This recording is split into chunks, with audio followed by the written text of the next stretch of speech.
పోటెత్తి అలలను వీక్షిస్తూ హుస్సేన్ సాగర్లో ఇటు నుంచి అటు నడుచుకుంటూ వెళితే ఎలా ఉంటుంది? నీటిపై తేలియాడే బాక్సుల్లో చేరి ఏదో ఒక ఆట ఆడితే ఆ థ్రిల్ ఎలా ఉంటుంది?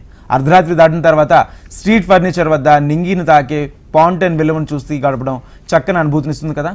అంతేకాదు సాగర్ చుట్టూ సైక్లింగ్ చేయొచ్చు, హాయిగా నడుచుకుంటూ ఎక్కడికంటే అక్కడికి వెళ్ళొచ్చు, అందమైన పార్కులో సేద తీరొచ్చు. పార్టీలు, ఫంక్షన్లు, విందులు, వినోదాలు, ఆటపాటలు వెరసి ఒక అద్భుతమైన నైట్ లైఫ్.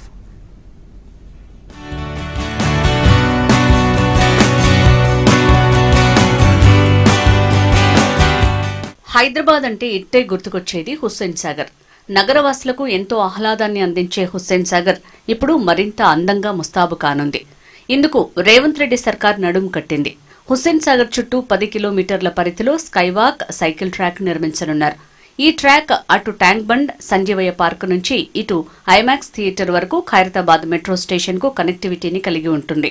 పర్యాటకులు ట్యాంక్ బండ్ మీదుగా ఇందిరా పార్క్ వెళ్లేందుకు అనుగుణంగా నిర్మిస్తారు. ఇలా నలువైపులా కనెక్టివిటీ ఉండటంతో పర్యాటకులు అన్ని వైపులా రాకపోకల్ని సాగిస్తారు. సైక్లింగ్ పట్ల అభిరుచి ఉన్న వాళ్లకు ప్రత్యేకంగా పార్కింగ్ స్లాట్లను ఏర్పాటు చేసి సైకిళ్లను అందుబాటులో ఉంచుతారు. సొంత సైకిళ్లను తెచ్చుకోవచ్చు, గంటల చొప్పున అద్దెకు తీసుకోవచ్చు.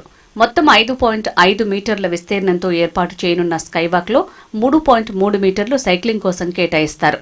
అలాగే 10 కిలోమీటర్ల మార్గంలో అక్కడక్కడ రెస్టారెంట్లు, ఎంటర్టైన్మెంట్ జోన్లు ఉంటాయి. సాగర్లోంచి రాకపోకలు సాగించే విధంగా స్కైవాక్, సైక్లింగ్ సదుపాయాలు ఉంటాయి.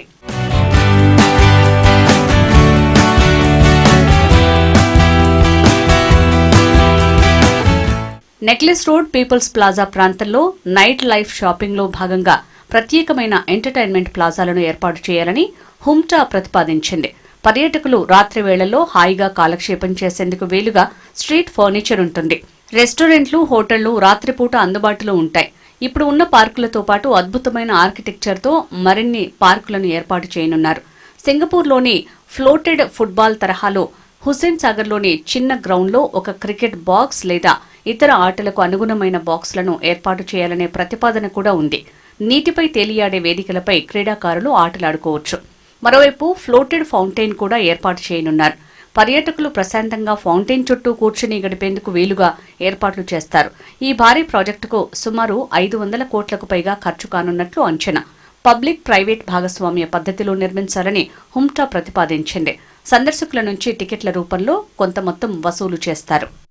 బండ్ గురించి కూడా మనం మరీ ముఖ్యంగా మాట్లాడుకోవాల్సిన అవసరం కూడా లేదు. అయితే ట్యాంక్ బండ్ అనగానే మనకు సాయంత్రం సమయంలో ఒక పిక్నిక్ స్పాట్గా మారుతుంటుంది. చిన్నపిల్లల నుంచి పెద్దవాళ్ళ వరకు ఎంతో మంది ఉత్సాహంగా ట్యాంక్ బండ్కి వస్తుంటారు. అయితే ఈ మధ్యకాలంలో కూడా ఇంకా హెల్త్కి సంబంధించి అయితే సైక్లింగ్ అలాంటివి చాలా మంది పార్టిసిపేట్ చేస్తున్నారు. అయితే ట్యాంక్ బండ్ ఇప్పుడు మరీ ఇంకా సుందరీకరంగా మారబోతుందని చెప్పాలి. అయితే ట్యాంక్ బండ్ పైన ఇప్పుడు కొన్ని సంవత్సరాలలో మనకు ట్యాంక్ బండ్ ఇంకా ఎంతో అద్భుతంగా మారబోతుంది. అయితే ట్యాంక్ బండ్ పై సరదాగా మనకు సైక్లింగ్ చేయాలంటే ఎంతో అద్భుతంగా అనిపిస్తూ ఉంటుంది. దాంతోపాటు ఆటపాటలు, ఆనందోత్సవాలు, box cricket, floated night life. Hussain Sagar చుట్టూ 10 కిలోమీటర్ల వరకు సైక్లింగ్, బాల్ ట్రాక్ ఏర్పాటు చేయబోతున్నారు. పార్కులు, రెస్టారెంట్లు, ఎంటర్టైన్మెంట్ ప్రాజెక్టులు కూడా. అయితే 500 కోట్లకు పైగా అంచనా వ్యయం అవుతుంది. పర్యాటక పాలసీకి అనుగుణంగా ప్రణాళికలు దేశ విదేశానికి చెందిన పర్యాటకులను సైతం ఆకట్టుకునేలా హుస్సేన్ సాగర్ చుట్టూ skywalk, cycling, entertainment, night life, shopping వంటి సదుపాయాలను అభివృద్ధి చేసేందుకు హైదరాబాద్ మహానగరాభివృద్ధి సంస్థ అనుబంధ హైదరాబాద్ యూనిసైడ్ మెట్రోపాలిటన్ ట్రాన్స్పోర్ట్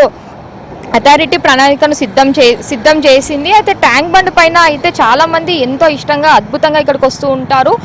ఈవినింగ్ అయితే చాలు ఇది ఫేవరెట్ స్పాట్గా కూడా మార్చుకుంటూ ఉంటారు. ఇప్పటికే శ్వేత సౌధాన్ని తలపించే సచివాలయం, బాబాసాహెబ్ అంబేద్కర్ భారీ విగ్రహం, NTR garden, Lumbini park, Sanjeevaiah park, lake view పార్కులతో ఆకట్టుకున్న ట్యాంక్ బండ్ నెక్లెస్ రోడ్ ప్రాంతాలకు పర్యాటకంగా మరింత అభివృద్ధి చేసేందుకు దృష్టి సాధించింది. అయితే ట్యాంక్ బండ్ పైన అయితే ఇప్పటికే అంబేద్కర్ స్టాచ్యూ ఏదైతే ఉందో ఇంకా సెక్రటేరియట్ని చూడడానికి 2 కళ్ళు కూడా సరిపోవు. అలాంటిది ఇప్పుడు ట్యాంక్ బండ్ పైన సైక్లింగ్, వాక్, స్కై వాక్ ఇలాంటివి ఏర్పాటు చేస్తే ఇంకా మనకు ట్యాంక్ బండ్ని చూస్తే ఒక ఫారెన్లో ఉన్న ఫీలింగ్ కూడా మనకు రాబోతూ ఉంటుంది. అయితే ట్యాంక్ బండ్ పైన ఎంతో మంది ఇప్పుడు కాదు కొన్ని దశాబ్దాల క్రితాల నుంచి ట్యాంక్ బండ్కి వచ్చి ఎంతో మంది ఇక్కడ ఒక ప్రశాంతతని పొందుతుంటారు. అలాంటిది ఇప్పుడు ఈ సైక్లింగ్, స్కై వాక్ వల్ల కూడా ఈవినింగ్ సమయంలో మనకు ట్యాంక్ బండ్ ఇంకా సందడిగా మారబోతుంది.